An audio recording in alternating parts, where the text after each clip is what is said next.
What up guys, it's VFM here. Here's a brand new OTGT video. This time I'm doing a little bit of a review on Catherine. This is a brand new game that just came out not even a couple days ago. It's pretty much like a puzzle slash anime slash horror type of game.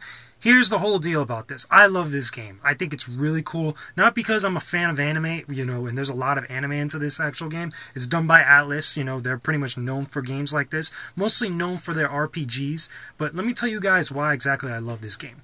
Number one, it's very challenging. This game is, it's a puzzle game at heart. It's based on an older, type of puzzle game that doesn't, kind of has similar properties and stuff. But, okay, it actually is something real, kind of like a fresh take on a whole type of, actually playing a game. We don't really see a lot of puzzle games like this, very often. And it's really cool that this comes out now at this day and age, and it brings with it something really fresh and something really interesting to follow, which in this case is the story. Atlus is a company that, for all their RPGs and such, they really know how to make a really good story, especially if you're into that whole anime scene, if you love the anime type of like art style and things like that.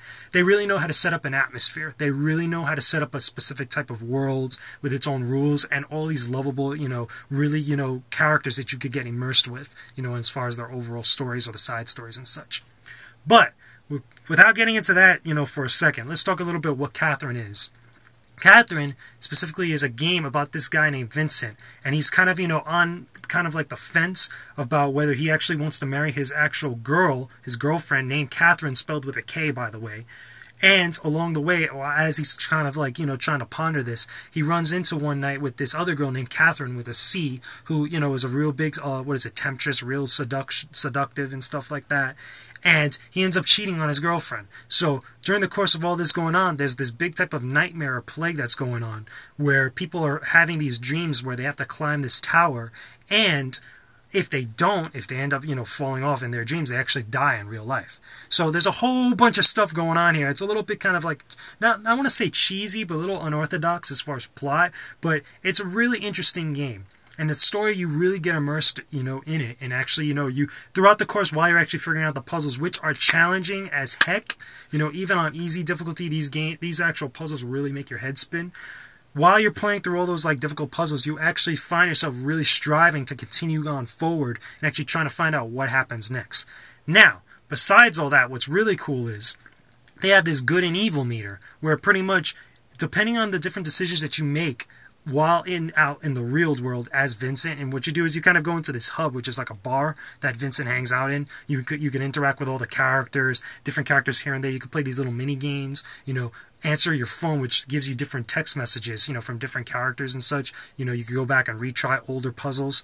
While you're in that world, there are different things you can actually interact with, or different people you can interact with. And based on your actual answers or what type of choices you make, you can actually change the course and the plot of the story, which is really cool. You could either be good or evil. There's two separate endings for this actual game.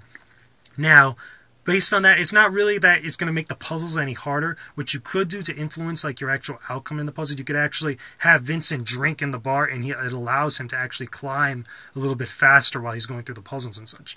But with all that aside, the actual puzzles themselves, they're very challenging, like I said. Even on easy difficulty, you could really make your head spin.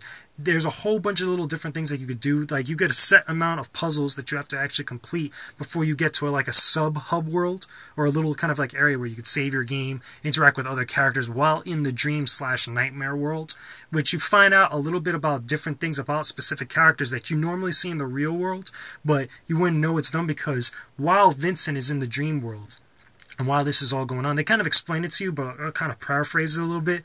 You see everybody else kind of like these little sheep.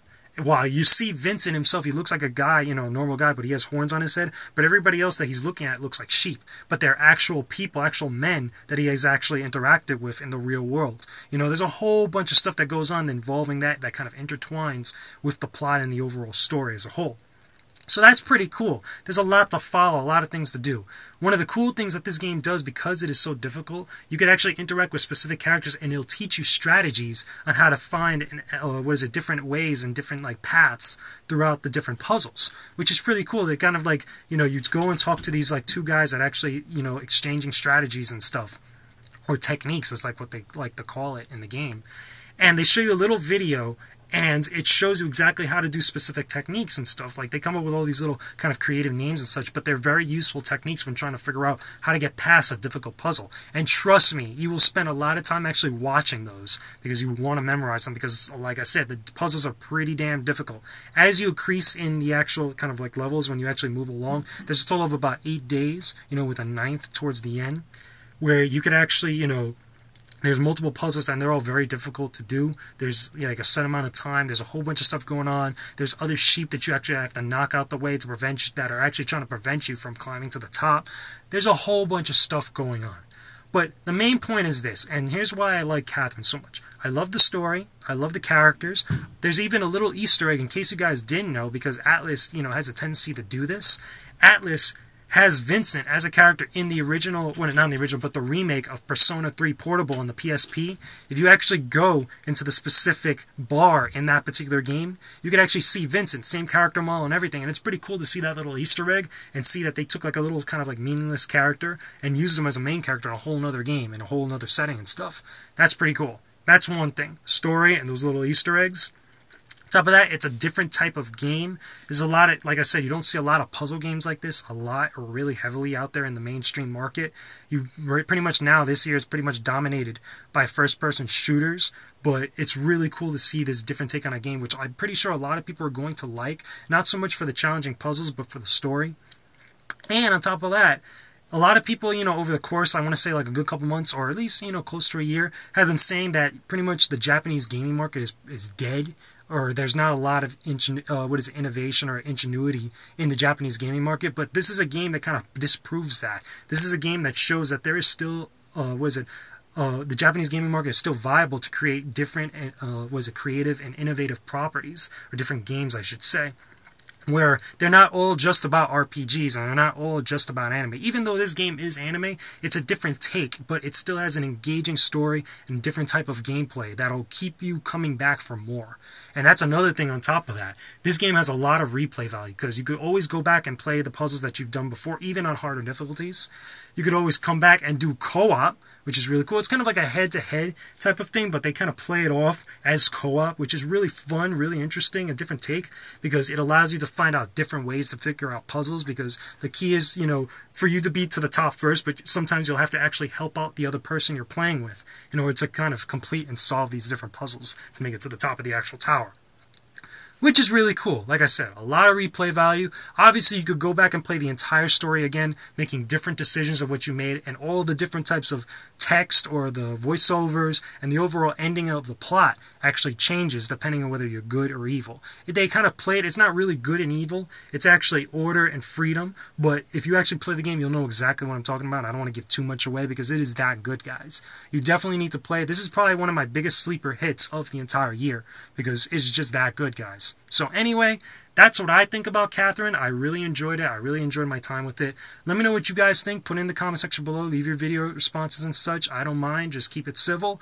Let me know if you guys actually like Catherine. If you hated it, did you play it one time or 2 times or multiple times or whatnot? The co-op, what do you think of the co-op? What do you think about it having the whole setting about, with anime and such, the whole atmosphere that's set up and everything?